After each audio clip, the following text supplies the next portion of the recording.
right, folks. Welcome, everybody, to the Hit and Hustle postgame show. I'm your host, I guess, tonight, and Mike Frank. Greg Flamong is actually at the game. We'll probably get him to check in now and again. There he is. Looking pretty dapper there. He's at the game taking care of his responsibilities there. We have the Yama. We're going to talk about Notre Dame's big win. Before we do, I wanted to mention once again, ESQ Clothing's having a big special right now. Today's the last day. If you want to get in on the special, you go to esqclothing.com, and it's 49% off everything that's in their online store. Once again, that's esqclothing.com, and we want to say thanks to Ge Wang for always being a sponsor of Irish Sports Daily and Hit and Hustle, and so we greatly appreciate that. And I'm not sure, was Ge out there this weekend? Do you know, Yama? I don't know if he was or not, but yeah, I have a suspicion he was. Yeah, he may have been. Yeah. So, but I tell you what, if he was, he saw one heck of a game. It certainly was pretty exciting. My voice is pretty much gone. I'm watching my sister's dog, and I don't think that he understood what he was getting into. The dog was pretty freaked out because I was yelling quite a bit during the game. But I'll tell you this: I was not yelling yelling near as much as the Yama. I mean, the Yama was completely and totally out of control. Flamong and I had to settle him down. He was just out of control the entire game, and so we had to get him settled down. Jamie's a mess every time. It's just I know. But I have to just the unrealistic expectations. These bold-faced liars. I will say, I got the most alerts that I've ever had on, with my Apple Watch. You get it if you get a high heart rate or whatever. My heart rate, I got like 7 high heart rates. Alerts. I was like, sure. Holy jeez, yeah. I wouldn't even. I don't wear a watch for that reason alone. Yeah. But well, let's get into it, Yama. It was a win, and that was the most important thing that you got to get in this game. And I think the thing that stands out is each time Notre Dame gets kind of pushed in a corner, they tend to respond. And that's a sign of a good team. That's a sign of a well-coached team. That's a sign of a team that's got good, strong leadership on it. Notre Dame was put in a bad position, pushed in the corner, some of it by their own doing, some of it, just luck of the draw or whatever. But each time that happened, Yama, they stepped up and did what they had to do. And, hey, we're gonna be hosting a game here, a playoff game in South Bend, and you got to give the coaching staff and the players all the credit in the world. USC came to play today. We knew they would. If there's anything that I have to say is I sure hope they go home and work on some zone defense and try and figure out how to get Howard Cross healthy and maybe some of these other players healthy as well. But the big thing is find a way to win, survive, and look, Notre Dame won handily in the end. It didn't look pretty all the time, but anytime you can go out there and you can beat USC when they're really playing their A game. It was interesting right before the 2 interceptions. I had said in the group chat, I'm like, they haven't made my Ava make one bad mistake the entire game. And then sure enough, 2 pick sixes. And it's amazing what happens when you can do that to a team. And so, Yama, just overall, your thoughts on this whole thing? Man, I just think this was the game where Notre Dame hadn't played a game like this in months. It has really been since the Louisville game that they played a game where it was like, okay, you got to sweat a little bit, right? Like, and there was just things throughout the game that happened that made it that way, right? And obviously, Notre Dame has dominated middle eight. They've dominated the middle eight all year. All of a sudden, they get 14-7 lead. They give up like a super quick touchdown on the 2-minute drill, right? Like that's something that they haven't done. And that was an area where Christian Gray obviously had about as bad of a series, as good as his first series was. That was as bad as a series that you could have in that situation. And then, they come out and they respond. And it was like very much like a prize fight where they're going back and forth. And I just thought there were so many things too, where you're like, oh man, like think of all the players that Notre Dame has out on defense and had like the lack of depth they have now because of it. And then also the fact that like Jordan Clark went down and had to come back into the game. There's no way he was 100% healthy when he came back in. Same with Xavier Watts. Xavier Watts gets his pick 6 after he already got hurt. So you lose Jeremiah Love he was going to have a legendary game. He was having a legendary game before that. And then all of a sudden he's out of the game. And then not to mention, obviously, not having Howard Cross and all that. So what do you got to say? I just want to say, I've been coming to USC Notre Dame games since I was like 11 years old, literally. I have never, ever heard the crowd buzzing for an opposing player the way that they were buzzing for Jeremiah Love when he leaped over that defender. I mean, this entire stadium, there's a good amount of Notre Dame fans, that's true, okay? But this entire stadium was like, whoa. Like when you have the juice like that and you can get the opposing fans in the Coliseum to react like that to something you're doing, you're a special football player. Just wanted to point that out. Yeah, there's no question. No. He's outstanding, and I think the thing they could have used him at the end. The way the game was set up, that was his type of game at the end. You know, they needed him to grind out. He is, and he's a guy that gets hit. Yeah, gets hit and he drags you 5 yards, and that's what they needed. And unfortunately, and no disrespect to JD, he's just a different back, and we saw what JD brings to the table today as well. And the two of them together is amazing. The other thing I think we want to point out, and people are going to get down, and they're just going to point to the one bad play by Riley Leonard, and I'm sitting there scratching my head. First of all, I don't know why it's called.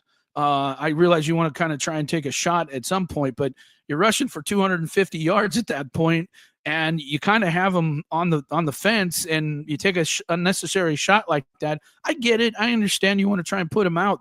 That one play, besides that one play, I thought Riley Leonard played really big in this game and made a lot of really big throws. And I don't know about you. For a long time, I was like, boy, I don't think that this is the type of guy that can win you, a big playoff game and things like that and not cost you in that.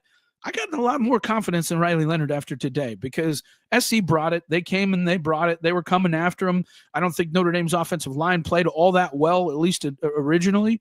And so in the end, I'm just really pleased with the way Riley Leonard played in this game.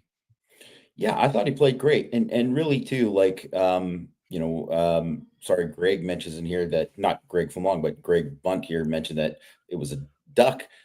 It was just a miscommunication between him and Chris Mitchell. So yeah, he was trying to throw back shoulder. Yeah.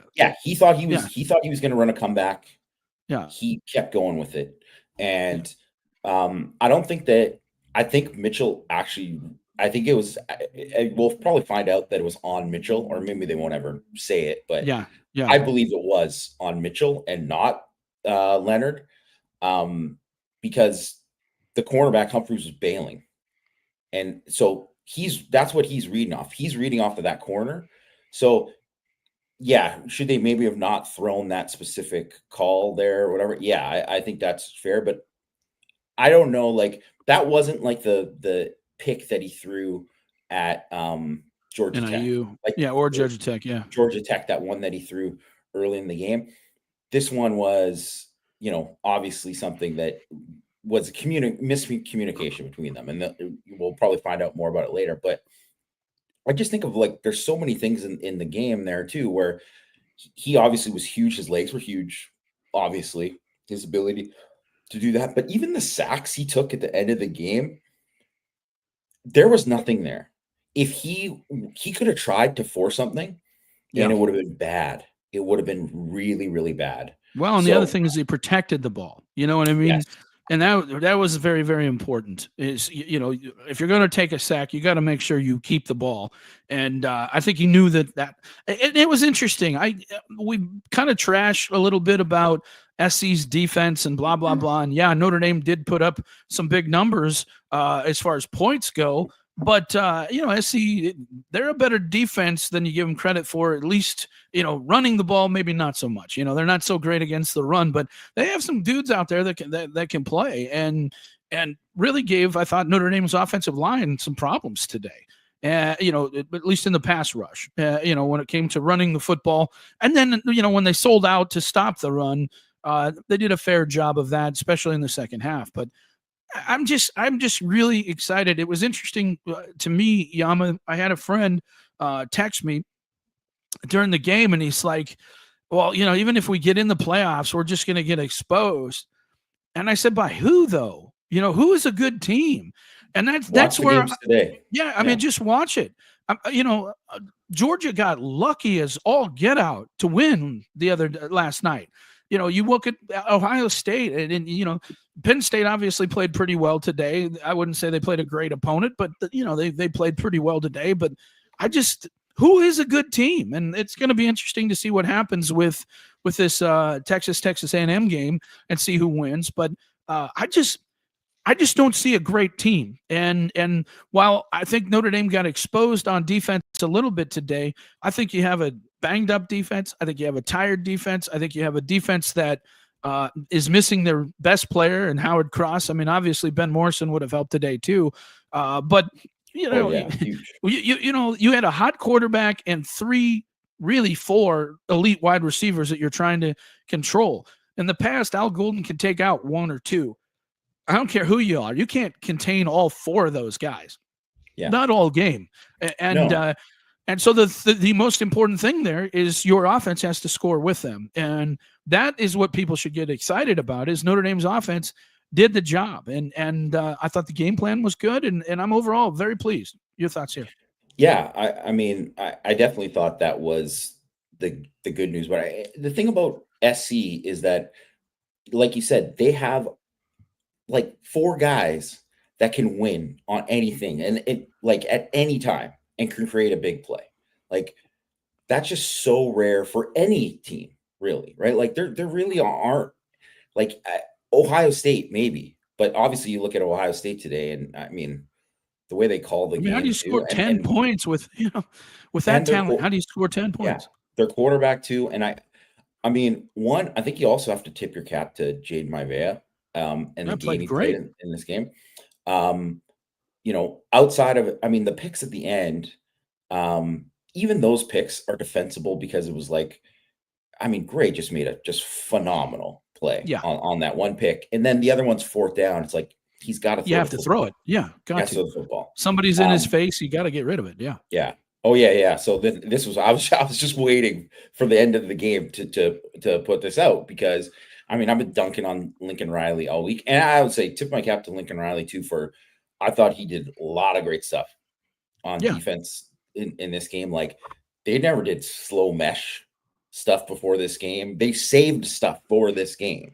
Like, he knew that it was a big game. And I think too, like, he got embarrassed by Al Golden last year, and he was trying to make up for it. And they did a lot of stuff, like with their screen game, and there was a lot of good stuff that they did on offense to try to create things. And I thought actually Notre Dame handled it well, because it could have been a lot worse. I thought he had a really good game plan. But yeah, everybody's talking about, like, Marcus Freeman. You look at 11-1 for SC after that first game. They beat Notre Dame 8-4. Everything looks great. Caleb Williams is going to win the Heisman. SC, it's just like they're a rocket ship. Everything's going up. Arrows pointing up. I mean, since then, he's 14-13, and Freeman is 22-4. Yeah. So, I mean, you gotta just tip your cap to Marcus Freeman and the job the whole staff has done, but definitely Marcus Freeman, 22-4 since that time. And I think there was a lot of people, obviously, who questioned Marcus Freeman, and he gave them reasons to question them too, to be fair. Sure. But what he needed to do was he needed to deliver and get them to the college football playoff this year. And when you consider all of the injuries that they've had, even just within this game, and the guys that they're missing in this game, like if you just said at the beginning of the year, well, okay, you got to beat SC, but you're not going to have Ben Morrison, Howard Cross, Patello, Boubacar, Jeremiah Love, like whatever, like, you're two starting O linemen, you're losing the game every game, right? Like, it's just never going to happen. So Yeah. for what they've done this year, it's incredible. It really is an incredible coaching job. It really is. And you got to give, excuse me, you got to give Notre Dame staff a lot of credit for being able to manage what usually is an up and down situation when you're trying to play. You know, you got to keep all these guys focused every game. You got to keep everybody up for the little games, but also fired up for the big games as well. And I thought Notre Dame came out and played very well in literally all these games at the end, as far as from Louisville on, really Purdue on, played well. There were certainly moments where they didn't play well, but responded to everything that came their way. Every time there was any sort of adversity or anything like that, they handled the situation really, really well. So you have to be excited about that. And I can't wait to see where they're at in the rankings and that type of thing. I do want to mention, hey, Dabo, you can suck it. When are you going to learn? I love it. When are you going to learn? They might still make the playoff, though. Yeah, they may. Who cares? Well, I'd love to play them. I would love to play them. I would love to. I would love to play Clemson. But you sit there and say this, and then you go out and lose. You know what I mean? Yeah. You can't run your mouth until you've actually done something, and that's the problem with a lot of people today. And so, for me, I don't know. Do you think the number 5 is in reach now? Do you think that they're going to look at this situation and say, you know what, Notre Dame played really well. I know Penn State's pretty good and all this type of stuff, but with Ohio State losing, and really they lost to not a very good team in Michigan as far as the record goes. I think it was interesting because, as you know, and Greg knows, I sent a text saying I feel Michigan's going to play Ohio State really tough. You could just tell they're starting to play well. And that was what worried me about this game in the USC game, is you could tell they're starting to play well. Like, I think USC could beat a lot of teams in the top 25 right now. I really do. I just think Notre Dame was a little bit better today. Their run game or their run defense is what kills them in a lot of these games. But when you look at athlete for athlete, if they don't make mistakes, they're a pretty darn good football team, especially their offense. But do you think 5's within the reach now? Do you think they'll get it? I think it's a possibility. Listen, I'm not. Look, I was patient about the Penn State stuff this whole week because I don't want to do the thing where it's like, you talk about where your seed is before Notre Dame actually goes and does the thing. They are now exactly. Notre Dame was something that did not happen in this game. Notre Dame never trailed. They were certainly not down 17 points, 2 scores in the football game the way Penn State was. They didn't need any overtime.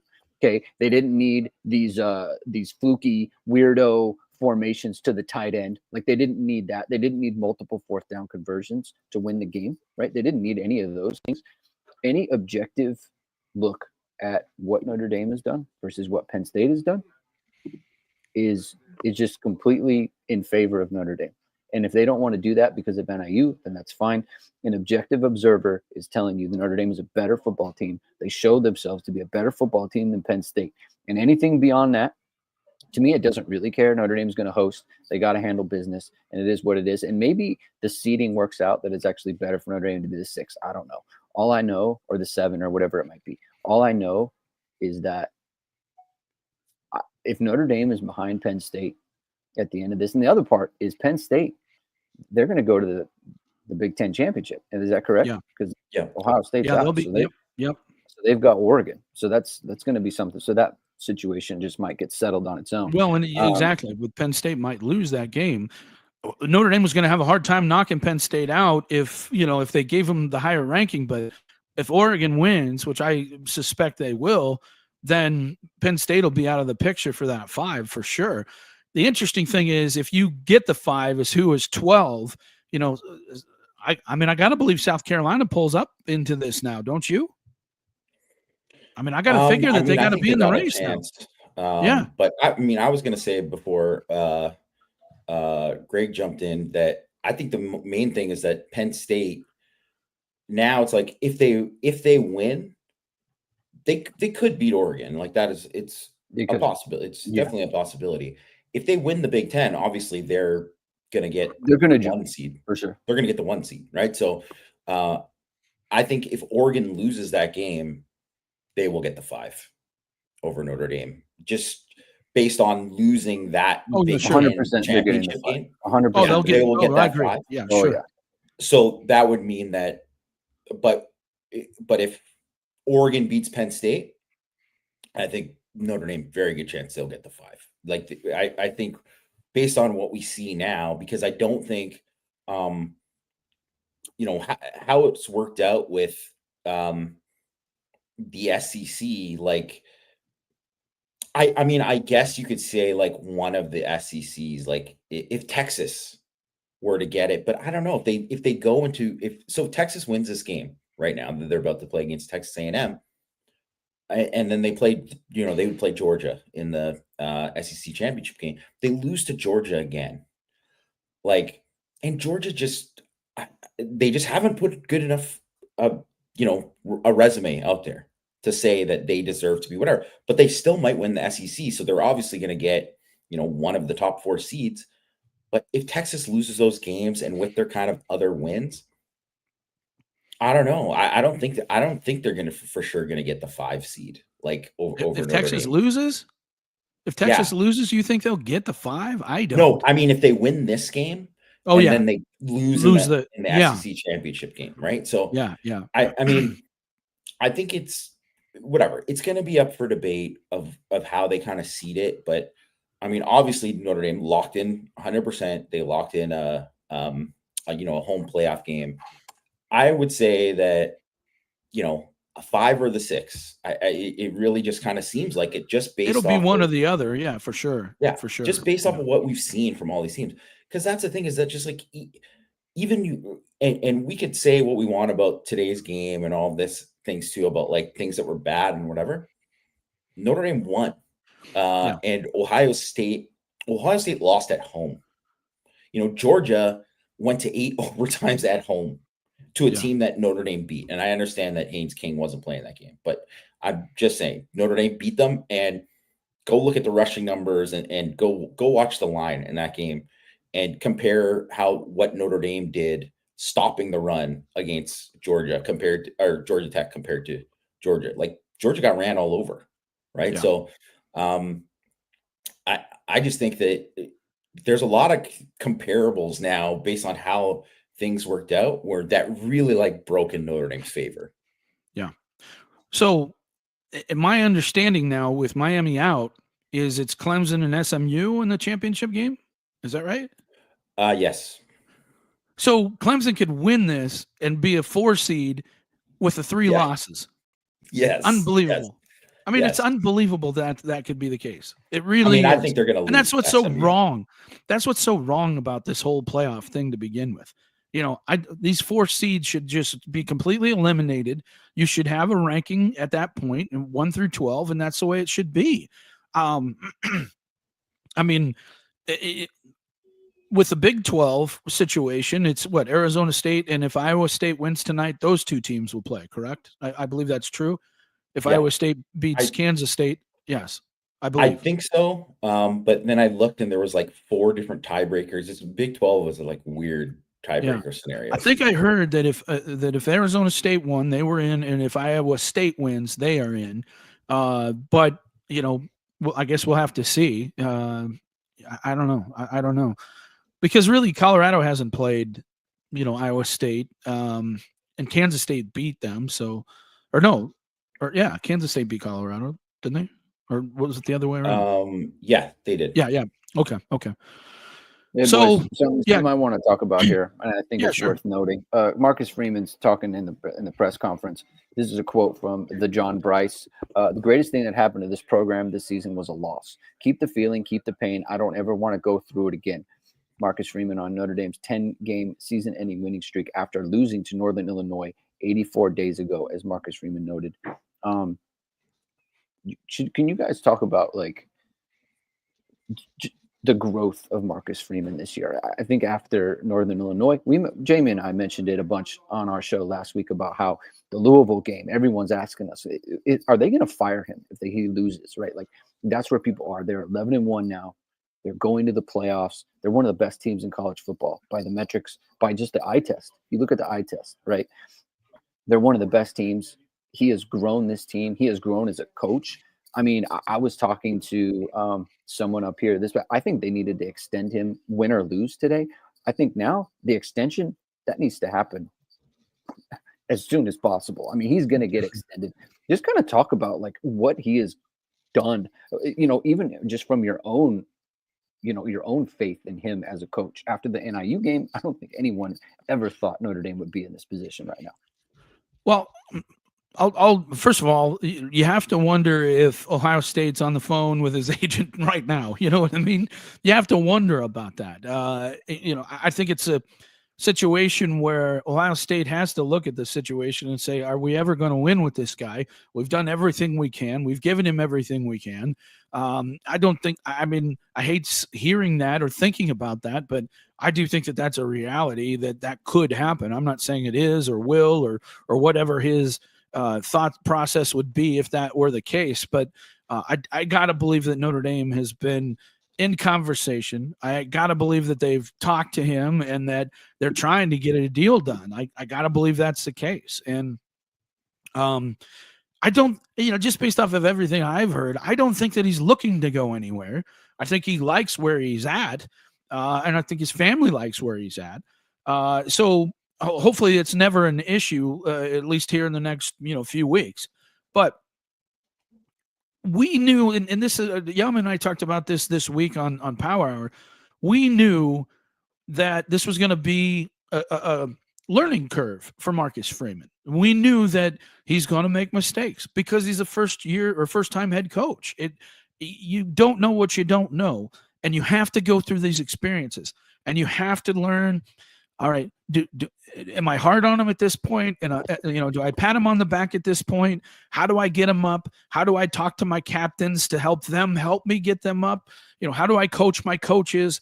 All these things are stuff that you have to learn, and that's the problem you have when you hire a guy who's never been a head coach before. So there were going to be growing pains, and anybody who thought differently was fooling themselves. But it's what you do after the bad experiences, after the losses. How do you handle situations? And I think really in all 3 years, when something bad has happened, good things have happened immediately after. And to me, that shows a guy that's learning and understanding what the problems are and finding solutions on how to fix them. Now, are all problems solved at this point? No. But a lot of them are. And he's learning, doing a lot of good, positive things. And I just think that Notre Dame's in a great position with this guy as a head coach. I think you're going to see him become more demonstrative. We've talked about that, both on the sidelines and talking to his players and things like that. I think you're going to see him get even more animated and become kind of the coach that I think a lot of people are hoping he's going to be. And I think that's coming very soon. What I think is going to be really important, this is going to be a very important test for him, Yama, is your first playoff game. You cannot come in and lay an egg. And you have to get your team focused. You got to get them ready to go, and they have to play well. And you can't have some of the mistakes that they had today, interceptions, drop ball that, we talked about turnovers being a big problem and, could be a big problem in this game. They got 14 points off both turnovers that Notre Dame had. So it's these things, you got to make your team understand that discipline and playing smart is good. And I just think he's done a really good job with everything that has gone wrong. The way the team has responded after those things has been really tremendous. And I think that's a sign of a guy who's really butting into being a really special coach. Your thoughts here, Jamie? Yeah, no, I think it has been a learning process for him. And I think it's funny because I saw like pregame, they had a thing with, Aaron Taylor interviewing him and talking about how when he first got the job and talking about how, he believed he was ready for this. He was just absolutely ready. But then you get into this situation and it's like stuff happens and you you can't plan for. And it happens, and it's like, well, guess what? You thought that everything was going to go up, up, up like this. It usually doesn't work that way. And every friggin' Notre Dame coach has experienced that early on. Like, I don't even know if you could go back to, I mean, Frank Leahy, probably the only guy who, like, the last guy who, like, when he came out of the gate and it was like just great the whole entire way, right? Like, Yeah. it hasn't been like that. Ty Willingham with the biggest fool's gold of all time Yeah. with his start to his thing, but like, but then as soon as they got rocky, it was over for Willingham, right? And Yeah. I think that with Freeman is that he's obviously had to learn a lot of things along the way, but I think the biggest thing and the biggest story for me is, one, he has gotten his staff to where, I mean, obviously he has a lot of trust in the guys on the staff, and they've done a fantastic job of just like building the team and developing these players.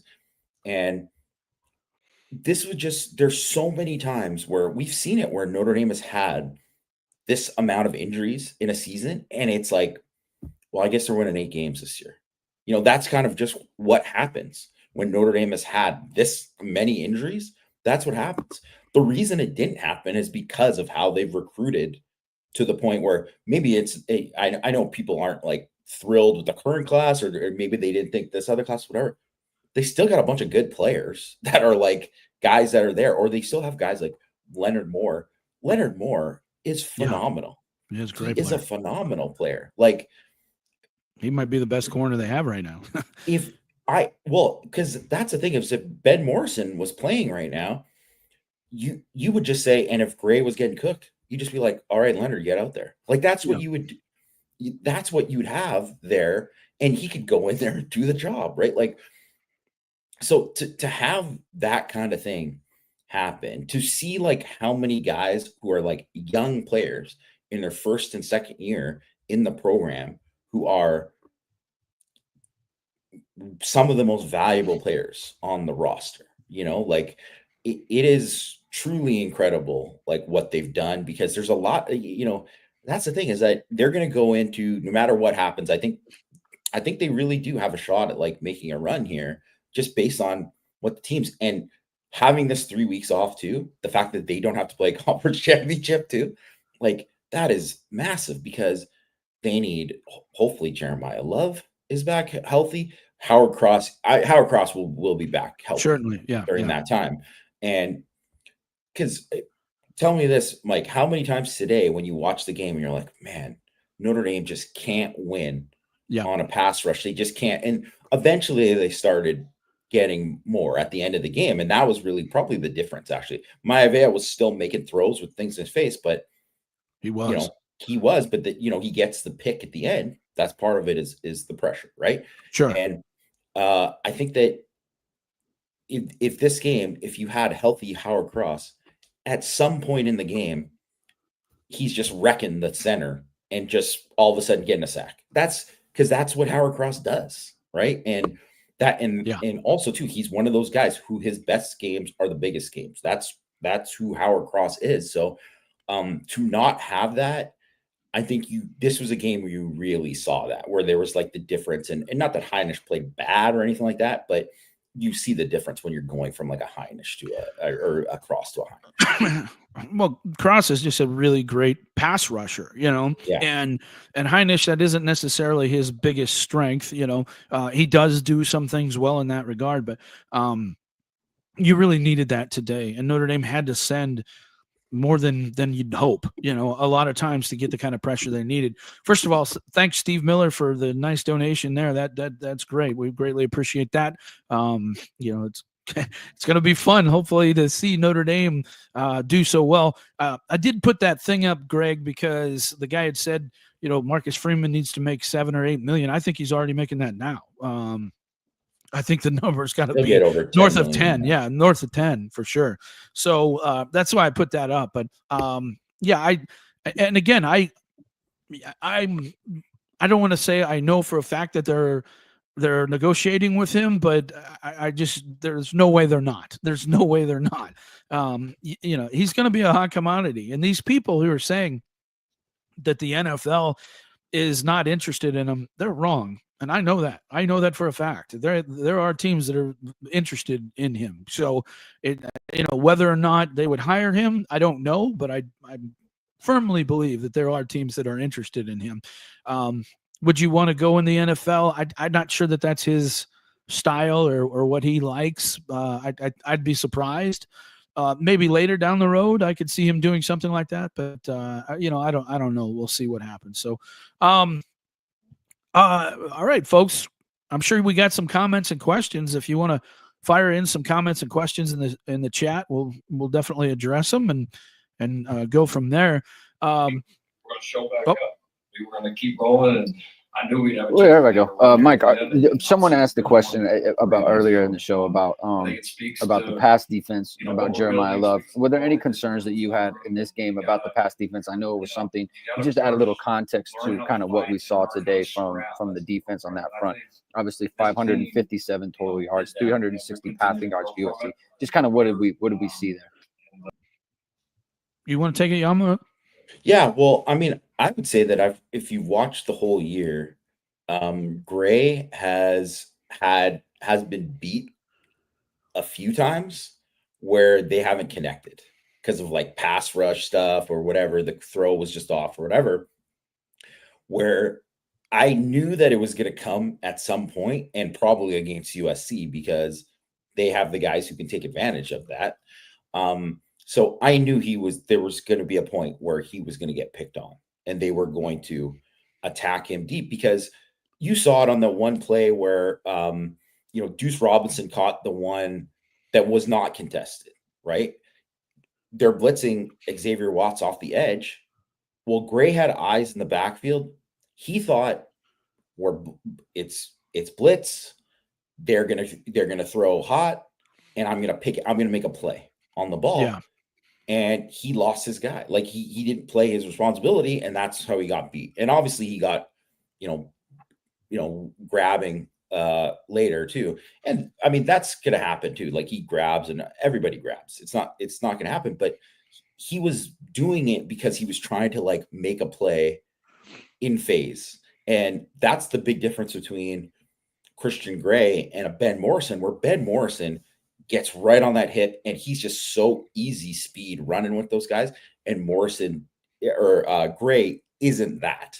He doesn't have quite that. So he really needs to get in phase first and like make sure that he's there and be less grabby with it. So I think that's, in a way, a lot of this should be like, hey, like a Mike Mickens check on him and being like, you can't do this, man. Right? That was my one thing that surprised me was Gray just didn't handle the adversity well.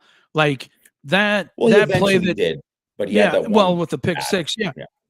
But I mean, even that, where he was playing, it was a single man coverage, and the last touchdown they had, that's a play he's knocked down 100 times, and he wasn't anywhere near that. And it's just like you could just tell his confidence was shot. That was the thing that surprised me the most about it, was how he kind of went in the tank so quickly. And normally we've seen those guys give up a play and then they're right back into it and they're being competitive. He just did not look like he handled that situation very well. Some guys just have bad games, and I think that's what it was. I'm sure he'll be back playing strong and everything like that. I think I don't know. There was I think a big problem is just you can't expect your secondary to play great when you really have no pass rush. And as much as I like guys like Junior Tui Halamaka, Josh Burnham, Oben, they're not great pass rushers at this point. I don't know if they ever will be. I don't think any of them, either one of them have, the bend that you're looking for, the explosive first step. That doesn't mean they can't be effective pass rushers, but they're just not there now. They're not what you're looking for as far as body type and explosion. but I think they did a fair job, but just not enough pressure to get there. And then again, the other thing that was surprising, Riley Mills just really didn't have much of anything today as far as upfield pressure. We're used to seeing him blow up more plays. We didn't see that today. Everybody makes fun of USC's offensive line. I thought they played really, really well, all things considered.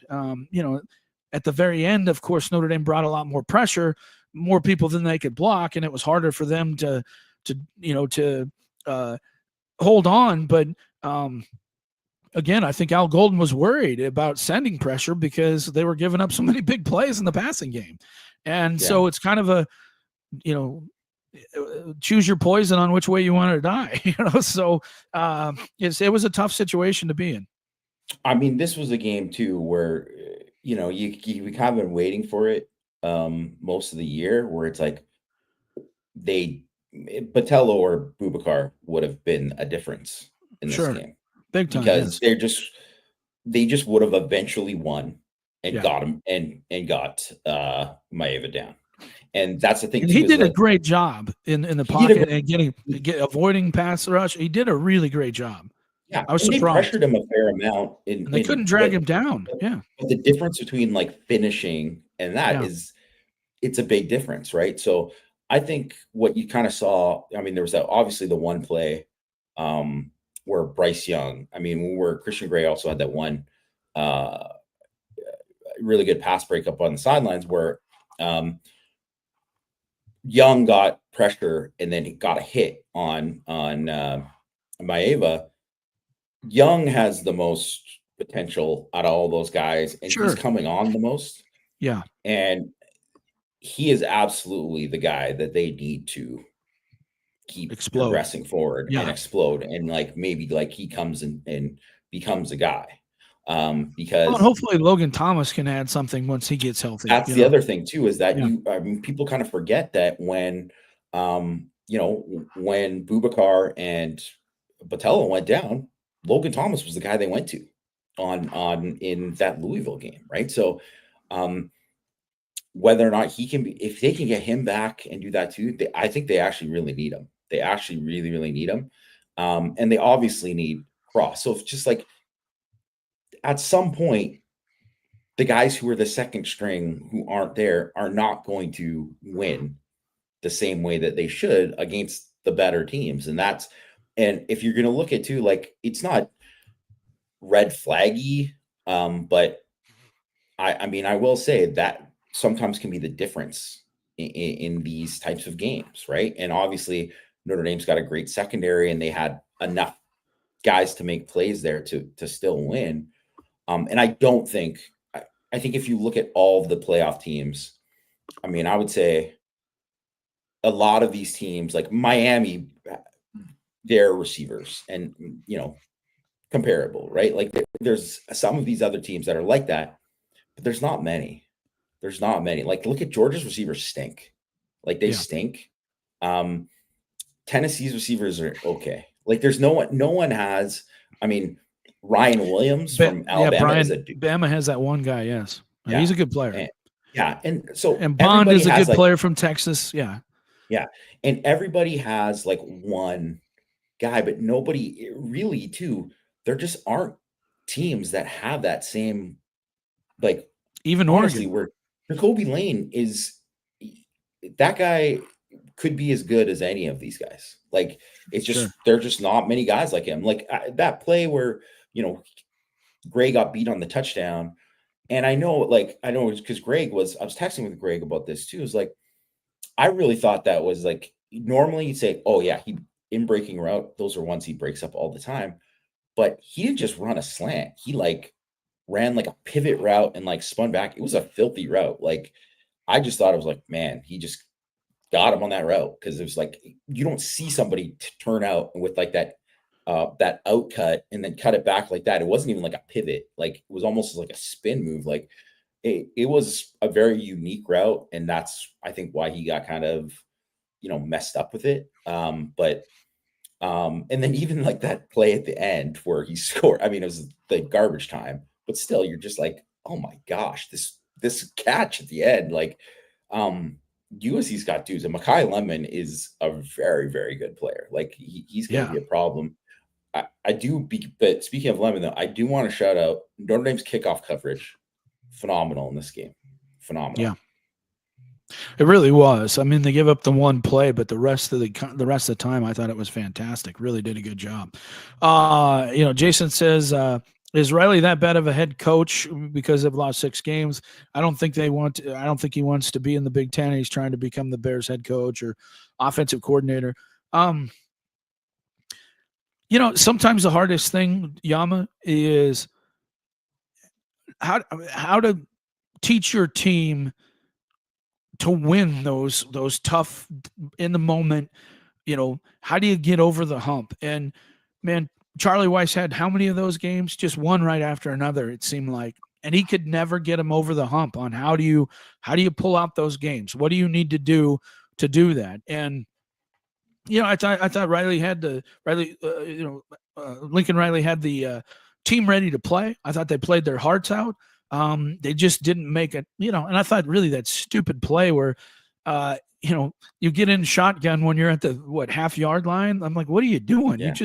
You just ran it in twice. What are you doing? You're trying to get, and then of course you get a penalty, and then you come back with some stupid wildcat thing. I mean, what are you doing? I just never understood that. And maybe that's why you lose those kind of games. Yeah. You got bailed out after.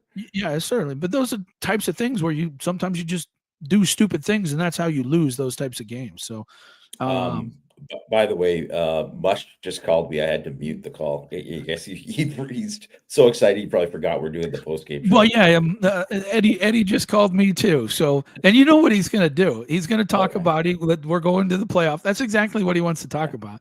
Mush, you're not going. You're not going. Yeah. It's too important. So, I'll set him straight here in a while. So, I'm sure he's just happy as can be. Nobody loves the Irish more than Eddie Mush. Nobody.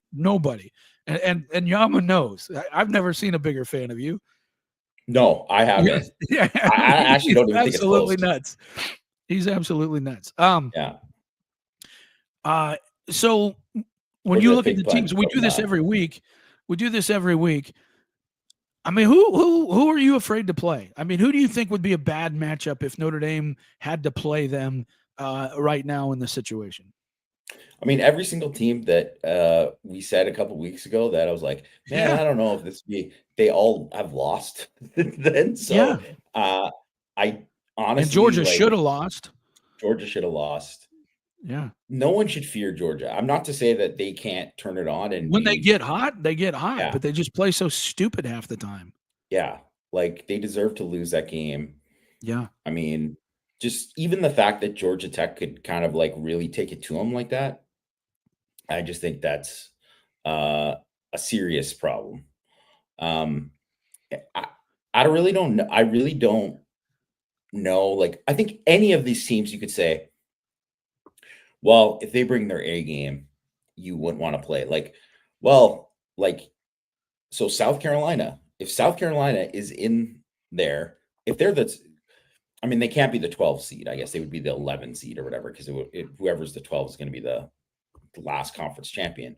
But, if you have to play South Carolina, that's a team I think they're a dangerous team. They have the ridiculous pass rush. Their quarterback is a freak athlete. I do think they're like a super dangerous team, but I also think they're a very flawed team. And they're also one of those teams that's like, I don't think would do good playing on the road in cold, so there's a lot of those kind of teams. They're kind of a A&M boomer bust. You know what I mean? Yeah, totally. Right. So, I mean, I guess you could say Oregon would be probably the top of the list, just because I think their overall team, I just think they got a ton of team speed. I think they're good, both sides of the line. They're solid at the very least at both sides of the line. I think Gabriel's a good quarterback. I don't think he's great, but he's good. Yeah. So to me, they're probably the most complete team out of everyone. And it's not just because of their record. I'm just saying, just watching them each week. But then at the same time, I watch them and I see them have very similar things to Notre Dame and all of these teams where they have long stretches of the game where you're like, what's wrong with Oregon? Why is this happening? Why can't they get a first down here? Like, Yeah. what the hell's going on with their defense? That's all that. And that's everybody, Mike. That is really, really everybody. I think that's just kind of where it is. There just isn't that great team this year. That's the biggest difference is there's there's some years where you get like 3 of those teams. And Notre Dame, I feel like when Notre Dame's made the playoff, they've had 3 of those teams in there where they've had to do it. But like, it's just not the same. Like Ohio State, they spent $20 million or whatever. No one will shut up about it. No one will shut up about it on their about how much they spent on their roster, but that doesn't look like a complete roster at all. Like it does not. Like you can't buy chemistry and culture. No, that's the problem. And the portal can fix a few things. Jordan Clark, certainly a great addition. There are other guys who've come in the portal that have been good additions, but they don't. It's not, like I said, it's a Band-Aid. That's all it is. And it's not going to fix why you need a Band-Aid to begin with. And so I don't know. I'm excited about where Notre Dame is because I think they have a chance when they get in the playoff. I think they could hang with just about anybody if they play well. It's a matter of turnovers. If they don't turn the ball over, they have a chance to beat anybody, I think, that's in there. And they've done a good job of that until tonight. They had a couple kind of miscues that are uncharacteristic. I wouldn't say they were like they were a lapse of judgment or, fundamentals or things like that. While I was certainly yelling at the time with the Thomas thing, man, you get hit on your elbow. What are you going to do? If you ever get hit on the back of your elbow, there's nothing that hurts worse than that. It wasn't like he was being loose with the football. No, totally not. It's just and he looked just totally dejected. But it's like, dude, wait till you see the play. There's really not much you could do. So, so for me, I think that Notre Dame has a chance to play with literally anybody as long as they protect the football and they get some of these guys back. We got to get a healthy Howard Cross. We got to make sure Jeremiah Love is in there because the 1-2 of those two together is something pretty special. I do think we need to get Faison more into the game. We got to find ways to get Faison into the game. And we got to get I really think they need to get Bo Collins going again because they're going to need him. They're going to need somebody to come down with some contested passes. And it seems like his, confidence isn't quite what it was, earlier in the season. They need to figure that out right now. Yeah, and they got to figure that out in these next 3 weeks. They got to get him going. They got to get Faison going. And the best thing I can say about it right now, Yama, is Riley Leonard is playing like we'd hoped he'd play. Is he perfect? No. But he's playing really, really well. And this is where you wanted him to be heading into this. And he's also going to be a confident quarterback. So, he's played well. So you got to feel good about it. I'm excited about the way he's playing. And I think he gives you a shot. So let's see. Oh, guys. Yeah. I'm sorry. Got a comment there. Yeah, we definitely, if you want to make sure you hit the button, the like button and subscribe. That certainly helps us. We had someone who wanted you guys to talk about the fake punt real quick. Oh, yeah. First of all, super gutsy call. Call there at that moment. And, man, Marta Biaggi, this guy's a wizard when it comes to these fakes because it's like, that was not something. When I first saw it developing, I was like, what is this? I was like, I don't know what's going on. But they snuck in Buckner again to pull it off and completed it. Like, you get, 23 yards with, on it. And to Evans. So he's not only has he called these plays where it's like you're running these fakes, but he's done it with it's like, well, we're giving it to Faison. We're giving it to Love. we're getting the ball to Evans. Like, that is how you win these games. It's like you put it in the hands of your best guys to do it, to try to get these fakes. And that's part of the reason why those things work, right? So, I mean, I guess we should talk briefly too about, so great call, whatever. I guess we talked briefly about the fake, the missed field goal, which, man, like, I just don't even know how they can go for it. I don't even know how they can kick a field goal. Unless it's like you got 4th and 9 on a short field goal thing. Like, I don't think you can do it. If it to me, like there, and I think it was like 4th and 3 or 4th and 4 or something like that, inside the red zone. I think at this point you got to go, because it's just like, you can't trust it. Like, he was just aiming it. Like, it was so like I mean, I don't know, Mike, I watched the extra points and they look dicey. Yeah. He does not look confident at all. First of all, on the field goal, or I mean the fake punt, I think Marcus felt like his team needed something there. You know what I mean? And I think that's the maturation of a head coach. He felt like he needed to get them going, and have something good happen so they could feed off that. And I thought that was if you're going to call it,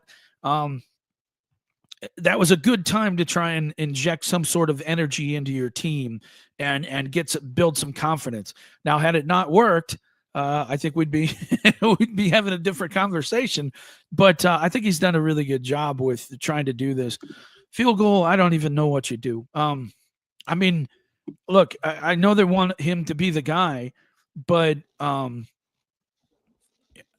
these other guys that bad? I mean, can they just not kick? I mean, that was a short field goal, and I think they wanted to do it just to help him build confidence, but it's not there right now, which, really tells me that they have no faith in the guys behind him either. So that's a big thing to consider moving forward is you got to get his confidence figured out, because until you get that figured out, you're going to have a problem in the playoff, because there's going to be a lot more tighter games for sure. Well, and you look at so many of these teams, one of the things that's common now, which is just seemed like before, where every college team, it was like, a 30-yard field goal was an adventure for so many teams, and everyone was like, hashtag college kickers. And now you just see so many guys. I mean, it's happened in the NFL too, obviously, but like in college, you see like guys routinely making like 54-yard field goals. Like that never happened before. And Michigan's got obviously, one. Right. Michigan's got a guy like that. That's for sure. Yeah, right. And I mean, that was one of the reasons they won the game, because well, look at Ohio State lost that game because their kicker. Like that's why they lost the game, right? I mean, there was other reasons, but that was one of the reasons, right? And I don't know if you can get it back with him. I mean, I guess it's happened before. I mean, he's been a great kicker his whole career. So it's one of those things where I don't know if you can get, I'm not in the head. It's such a unique position to be in, to be like, hey, you're in, you got one shot here, and that's it. You don't make it. I mean, even the thing with like Christian Gray, I mean, the guy has a nightmare of a series, when they give up the second score, just an absolute nightmare of a series. Well, he has a chance to come back, and like, he, not even just with the pick, but he made the big PBU on the sidelines too, right?